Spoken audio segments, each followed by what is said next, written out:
beberapa kalangan mengatakan bahwa ya saya nggak tahu ya apa Bu Sri Mulyaninya, apa pendukungnya selalu memainkan drama.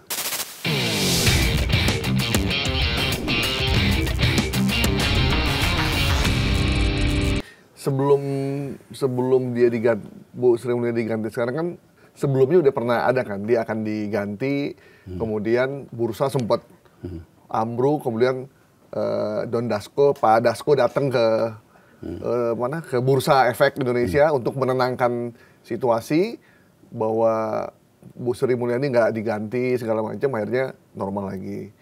Dan itu bagian dari itu bukan? Nah, ini Mas, ada beberapa kalangan mengatakan bahwa ya saya nggak tahu ya apa Bu Sri Mulyaninya, apa pendukungnya selalu memainkan drama. Drama yang menunjukkan bahwa beliau itu begitu pentingnya bagi market. Tapi saya ingin memberikan gambaran gini Mas. Di market ini, Anda bisa jadi bandar cuma dua hal. Anda menguasai isu, dan Anda menguasai uang beredar ataupun instrumen beredar. Ya. Dalam hal ini obligasinya ataupun sahamnya. Ambil contoh gini Mas, saya ngomong, besok saya mau mundur. Market tidak bereaksi. Artinya saya cuma bisa ngomong, tapi saya nggak punya floating. Ya? Saya hanya ingin menggambarkan, jangan-jangan saya posisi di atas sudah ketinggian, udah nggak ada lawan. Saya butuh ke bawah, nge-short ke bawah. Saya ngomong, isu. Oh, nih yang namanya Menteri Keuangan akan mundur. Menjadi percaya apa? Posisi saya, yang saya pegang floating terbesar, saya turunin ke bawah. Ya, jadi artinya hal kayak gini biasa terjadi di market. Yang namanya saya buat isu, saya juga yang menggerakkan market, yang akhirnya semua orang merasa, oh bener nih kayak begini nih. Ya, nah persoalannya adalah gini Mas, isu mau mengundurkan diri juga terjadi ketika terakhir-terakhir Jokowi, karena Jokowi mulai kacau kan. Di tengah negara kayak gitu, apa-apa bansos, apa-apa segala macam. Membangun infrastruktur secara ugal-ugalan lah ya. Yang sekarang juga jadi beban tuh ya beban warisan Jokowi. Kayak kereta cepat gitu. Ya kan kacau. Pada waktu itu, kalau saya tidak salah dan kita bisa track ke belakang lagi, yang saya ingat salah satu yang ngomong Bu Sri Mulyani mau mundur adalah Bang Faisal Basri almarhum. Dan semua orang tahu kan Bang Faisal dekat dengan Bu Sri Mulyani. Tapi kan nggak mundur juga. Bahkan kemudian kita lihat kan sinyalnya, di era-era terakhir Jokowi yang sudah menunjukkan keberpihakannya ke Prabowo, Bu Sri Mulyani, Bu Retno, Pak Basuki, Menteri PUPR, menunjukkan bahwa beliau berada dalam pilihan berbeda dengan Pak Jokowi. Bahkan di DPR Bu Sri Mulyani udah agak pamit gitu sambil menangis. Iya, bahkan ketika pemilihan umum pun bajunya warnanya baju pasangan lain kan? Iya. Iya nggak? Iya. Tapi Bu Retno, Pak Basuki dan sebagainya tidak ikut. Bu Sri Mulyani ikut lagi kan? Ada apa? Nah, saya kan timbul pertanyaan gitu ya. Kalau misalnya saya tidak nyaman karena perbedaan segala macam, saya kan cenderung tidak akan ikut Mas. Kalau saya tidak ikut, gini loh Mas. Saya ingat betul ya, karena dulu saya pernah ngurusin Krismon ya waktu di BIJ, sehingga saya kan melihat Mahathir diwawancara, melihat Soros diwawancara, melihat segala macam. Saya ingat ketika Mahathir mundur dan memberikan ketun lah ya, ke penerusnya. Dia bilang dia belajar dari Soeharto. Karena dia bilang kalau terlambat mundur, malah dia bisa tidak punya legacy. Nah artinya ada yang namanya law of diminishing return kan. Mas, kalau misalnya Bu Sri Mulyani tidak ikut dalam kabinet Pak Prabowo dari pertama, mungkin orang pun yang sekarang walaupun bebannya Menteri Keuangan yang sama di era Jokowi, orang tetap menganggap dia orang hebat loh. Saya pun mengenal begitu. Iya kan? Karena puncaknya ketika Pak Jokowi itu dia selesai, itu puncaknya kehebatan dia tuh. Iya. Pertanyaannya, dia kenapa tidak membaca law of diminishing return dia? Biasanya kalau kayak gitu sih ada beban gitu, yang sehingga dia terpaksa harus ikut. Iya. Apapun alasannya. Ya kalau alasannya ngomong demi bangsa dan negara dan sebagainya. Ya saya juga mencintai Indonesia. Saya juga nggak pernah lelah mencintai Indonesia. Walaupun saya juga ibaratnya tidak pernah jadi apa-apa ya. Kalau beliau kan jadi sesuatu. Jadi artinya bahwa saya pun tidak pernah lelah mencintai Indonesia dengan cara saya. Tapi kan pertanyaannya, saya kemudian timbul pada satu kesimpulan, oh mungkin ya yang namanya pemerintah ya ada-ada aja lah.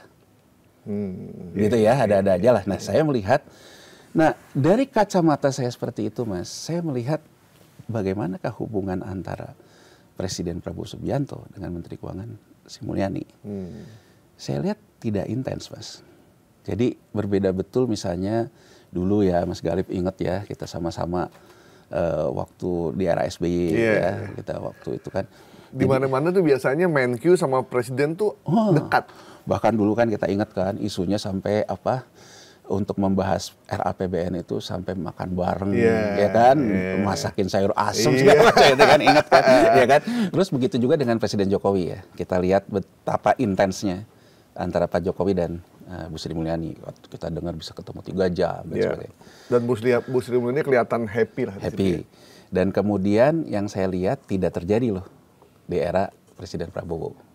Ya. Kabarnya hubungannya hanya hubungan formal aja. Hanya formal. Saya dengar-dengar sih gitu ya. Dengar-dengar juga dari beberapa anggota kabinet katanya hubungannya formal, tidak membangun. Nggak mungkin disiapin sayur asem lah ya. Iya, hubungannya formal dan sebagainya. Nah, jadi menurut saya gini loh Mas, dalam kita ikut memerintah itu kan tidak cukup hanya kita memang pandai, tidak cukup kita tahu solusinya, tapi bagaimana kita bekerja sama juga. Yeah. Bagaimanapun kita harus akui, Bu Sri Mulyani tipikal orang yang dia bisa membangun komunikasi dengan atasannya. Itu adalah salah satu skill kepemimpinan. Yeah. Ya. Nah, kelihatannya di era Prabowo ini skill ketiganya ini tidak bisa smooth. Yeah. Ya. Yang menarik adalah Bu Sri Mulyani sebetulnya memberikan sinyal bahwa dia serving the boss. Dengan kata lain, apapun yang diinginkan oleh Presiden Prabowo untuk quick win programnya, dia sediakan anggarannya. MBG, Koperasi Merah Putih. Koperasi Merah Putih. Kepolisian. Iya, untuk kepolisian, Kemenhan. Sekolah Rakyat, Kemhan, Alutsista segala macam lah. Ya. Kalau kita masih ingat di era terakhir Pak Jokowi sempat ada keributan antara Menteri Pertahanan Prabowo Subianto dan Menteri Keuangan Sri Mulyani terkait dengan anggaran Kemhan yang begitu besar. Tapi begitu Bu Sri Mulyani dalam posisi Menteri Keuangan, Prabowo Subianto Presiden, dia akomodir. Bahkan beberapa isu yang beredar ketika angka BPS kemarin sebetulnya memasukkan angka-angka komitmen pembelian alutsista kita. Sebagai bagian dari pertumbuhan ekonomi. Pertumbuhan ekonomi. Jadi artinya itu diakomodir. MBG diakomodir dan sebagainya. Akibat postur yang berubah ini, di tengah pelemahan daya beli masyarakat, turunnya penerimaan negara, di tengah ada Danantara juga ngambil porsi dividen. Coba lihat, Danantara aja dari sisi keyakinan mazhab kaum seperti Bu Sri Mulyani dengan tata kelola, berlangsung tanpa tata kelola loh. Lembaga negaranya aja belum jelas, bahkan di undang-undangnya bukan lembaga negara. Bahkan angka ekuitas BUMN yang ditarik ke Danantara itu akan keluar di laporan keuangan pemerintah pusat, itu akan mempengaruhi terhadap rating surat utang kita. Itu saja dia lose loh. Dia hanya memberikan pendapat aja di DPR, jangan sampai terjadi crowding out. Gitu aja kan, sinyal-sinyal gitu aja. Jadi artinya banyak orang juga yang mengatakan dia udah berubah. Banyak orang yang memang selama ini menganggap bahwa dia tipikal orang yang bisa menjaga gawang keuangan kita. Tapi saya juga ingin memberikan argumentasi, apa baru sekarang berubah? Kalau kayak gitu, harusnya dia juga tidak setuju terhadap infrastruktur ugal-ugalannya Jokowi. Jokowi waktu itu. Tidak setuju juga di tengah tekanan untuk foya-foya kasih bansos. Untuk pemilu. Kan harusnya begitu dong kalau kita mau konsisten ya. Berarti kan bukan sekali ini saja bahwa dia melakukan kompromi terhadap diskresi presiden. Termasuk perjudian KCIC yang sekarang menjadi beban yang begitu besar buat negara. Kan bukan baru sekali ini aja. Jadi termasuk di era Jokowi pun sudah ada. Berarti kan dia melakukan kompromi itu. Diskresi presiden. Beberapa kalangan bilang ke saya, itu kan dari presiden ya terkait dengan diskresinya. Ya pertanyaan saya, kalau memang diskresi presiden dan dia menganggap itu akan membahayakan terhadap postur resikonya, dan dia memang tidak bisa merubah, ya dia mundur dong. Itu bagian dari mencintai Indonesia sebenarnya. Ya, dia mundur dong. Ini yang saya lihat tuh selalu sering dimainkan, seolah-olah Bu Sri Mulyani mau mundur, tapi tidak mundur-mundur. Ya Mas ya. Benar-benar. Jadi saya ngelihat ini kayaknya sih ada win-win ya. Dengan kata lain gini loh, Pak Prabowo membutuhkan Bu Sri Mulyani untuk meredam persepsi berlebihan dari market. Ya. Karena marketnya tadi saya bilang, dia menguasai isu, dia menguasai floating. Ya. Ya. Bu Sri Mulyani mungkin juga membutuhkan sesuatu lah, perlindungan lah atau apapun lah bentuknya. Apapun lah dari Presiden Prabowo ya. Nah, kemudian ini berjalan terus ya. Bahkan terakhir Bu Sri Mulyani pasang badan betul terkait dengan postur yang berubah transfer keuangan pusat daerah. Ya. Terkait dengan postur RAPBN 2026 yang jadi puncaknya kekecewaan kelas menengah kita. Ya. Karena RAPBN 2026 hutang menambah 780 sekian, hutang jatuh tempo di 2026 800-an. Artinya hutang baru di 2026 hanya untuk revolving. Menutup hutang lama. Yeah. Program ekspansi yang diinginkan oleh Presiden Prabowo Subianto, MBG, Koperasi Merah Putih dan sebagainya, realokasi anggaran. Dan peningkatan penerimaan negara. Realokasi anggaran ini kalau kita RAPBN 2026 lebih ngeri. Angkanya pengurangan transfer keuangan pusat daerah itu lebih besar. Kalau sekarang itu baru 54 triliunan. Ya. 2026 260 triliunan. Sementara masyarakat belum merasakan dampak dari program-program strategis ini. Betul. Dan kemudian dia juga membuat penerimaan negara yang besar. Orang bertanya, mau naikin tarif pajak? Enggak, dia bilang. Pendisiplinan pembayaran pajak. Pendisiplinan pembayaran pajak ini berarti, Mas, sektor informal yang selama ini enggak terdeteksi pajak akan kena pajak. Disikat semua itu.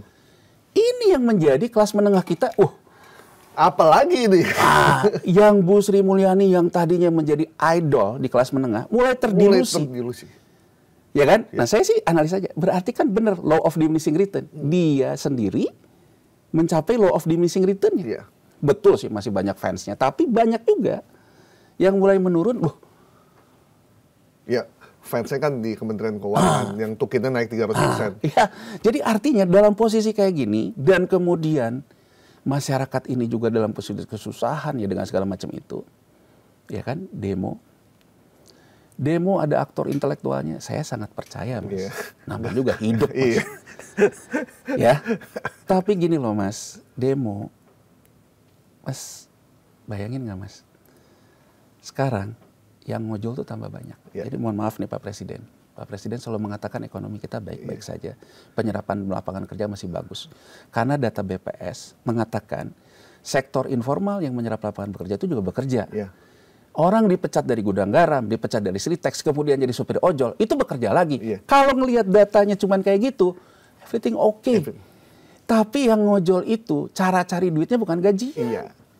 Dalam klasifikasi BPS pun itu adalah berusaha sendiri. Harian tuh jadi kayak buruh harian itu ya. Bayangin Mas, semakin banyak orangnya yang ada di situ memperebutkan kue yang semakin kecil. Di jalan dia lihat ada kemeriahan demo segala macam. Yang namanya keresahannya kan muncul. Saya ngerasain itu sih. Ya, ketika saya turun saya tanya, kok demo Mas? Kesel aja. Dia nggak ada keinginan nurunin ini, enggak. Kesel aja gitu. Coba bayangin Mas, bayangin nggak sama kita? Saya lagi duduk di jalan, dapat order susah. Mungkin di rumah juga lagi ribut sama bininya. Ya kan? Dia lihat kayak gitu, ngamuk aja deh. Ya. Jadi ada saluran untuk dia untuk dia berteriak dan jadi jangan sampai salah baca bahwa ini menunjukkan juga penyakit yang selama ini itu terkonfirmasi. Uang beredar yang saya sebutkan dari awal tadi. Mulai kering segala mulai menjadi masalah. Nah orang mulai kemudian yang kelas terdidik sendiri merasa bahwa postur anggaran APBN. Kenalah ke Bu Sri Mulyani. Saya rasa, ini bacaan saya Mas. Ya kita kan lihat ya. Ada majalah Tempo yang mengatakan mengundurkan diri dan sebagainya. Saya nggak tahu ya. Dan karena saya juga nggak pernah tahu dan nggak coba cari tahu juga. Gitu ya. Dan karena ya saya tidak membangun hubungan personal gitu dengan siapapun. Nah, kalau saya baca gini Mas, begitu terjadi yang penjarahan ke rumahnya, saya juga perlu menegaskan, saya juga tidak setuju seperti itu. Saya juga ikut prihatin terhadap Bu Sri Mulyani dan keluarganya. Ya, saya bisa merasakan. Kalau rumah kita dibegituin ya, padahal dia udah menjalankan kewajiban sebagai pejabat, memberikan segalanya untuk negara dan udah menservis bosnya. dengan segala macam keinginan yang... Jadi kalau saya dalam posisi dia, dan saya juga perlu fair. Di antara semua yang ngehe gitu ibaratnya gitu ya. Bu Sri Mulyani enggak sih. Gitu ya, jadi artinya tidak nantang-nantangin ngomong enggak.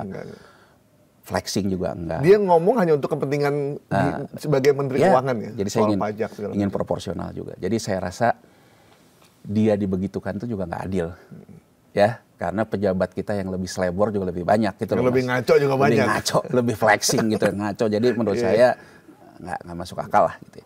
Nah saya kemudian ngelihat apa yang saya baca gitu ya. Yang saya baca menteri, ya kan. Kalau misalnya disapu mundur ke belakang, ya pasti kan akan selesai. Ya saya nggak tahu ya, tapi dari yang saya baca, seperti di majalah Tempo, katanya dia sudah menghubungi Menhan, Pak Safri, udah menghubungi Menseskap, Pak Teddy, ternyata tidak cukup ada perlindungan. Dari situ bacaan saya, Mas, oh kalau kayak gini sih, saya pas orang ini, kalau saya jadi beliau, saya pasti mundur. Karena sudah menyentuh ruang pribadi saya, ruang kebanggaan saya. Ruang yang sangat privasi rumah itu. Ya kan? Dan saya merasa gini loh, ibaratnya saya udah menjadi benteng Anda, menjadi tameng Anda atas nama negara, tapi negara tidak memberikan perlindungan cukup buat saya. Nah, di situ menurut saya yang menjadi titik sentral, beliau mungkin ya mengundurkan diri. Ya. Nah, ini menurut saya. Jadi kalau dilihat dari dramanya sih sebetulnya ceritanya sebelum ini juga beliau sendiri bertahan terus. Presiden Prabowo juga mempertahankan terus. Nah, momentum terjadi game changernya karena peristiwa ini.